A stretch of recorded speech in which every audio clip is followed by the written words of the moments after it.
Iran কি পারবে তাদের আত্মরক্ষা করতে? মনে হয় না, কারণ ইরান খুবই একটা দুর্বল দেশ। যতটুকু শক্তিশালী মনে করছেন ইসরায়েলের সাথে শক্তিশালী কোনোদিন হবে না, কারণ ইসরায়েল খুবই একটা পাওয়ারফুল দেশ, খুবই একটা শক্তিশালী দেশ, শক্তিশালী রাষ্ট্র। তাদের আছে আধুনিক অস্ত্র। যেহেতু ইরান একা, ইসরায়েলের পাশে আছে আমেরিকা,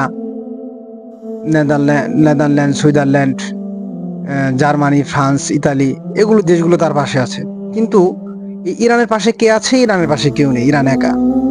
ওই মুখে মুখে বলছে সৌদি আরব আছি আছি, পাকিস্তান বলছে আছি আছি, এগুলো আছি আছি বলে থাকবে, এগুলো কখনো তার কাছে যাবে না, তাকে কখনো সাহায্য করবে না।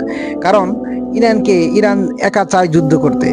ইরান একা যুদ্ধ করে কখনোই তাদের সাথে পারবে না, কারণ তারা ন্যাটো জোট হয়ে আসবে। সেজন্য মুসলিমদের মনে রাখা উচিত, যদি যুদ্ধ করতে হয় সবাই একসাথে যুদ্ধ করো, একসাথে যুদ্ধ করে একসাথে মরো। এটা ইসলামের বিধান, ইসলামের নিয়ম। কারণ হাজার বছর আগের ইতিহাস পড়েন, মুসলিমরা সবসময় জয়ী হয়েছে, বড় বড় সাম্রাজ্য গড়িয়ে দিয়ে তাদের সাম্রাজ্য প্রতিষ্ঠিত করেছে। কিন্তু এখনকার মুসলিম তো সাম্রাজ্য গড়বে বলা, তাদের সাম্রাজ্য মাসে ছিনিয়ে নিয়েছে। যেরকম গাজা, ইসরায়েলরা তাদের ফিলিস্তিনদেরকে, তাদের জমি দখল করে নিচ্ছে, তাদেরকে মেরে ফেলছে, হাজারো হাজার হাজার হাজার মানুষকে মেরে ফেলেছে তারা। কিন্তু তাদের ভূমি তারা আত্মরক্ষা করতে পারেনি। কারণ কেন? মুসলিমরা এক নয়। আগে মুসলিমরা খুবই এক ছিল এবং তাদের ঐক্যবদ্ধ হয়ে তাদের একসাথে যুদ্ধ করতো। এখন মুসলিমরা দূরে চলে গেছে।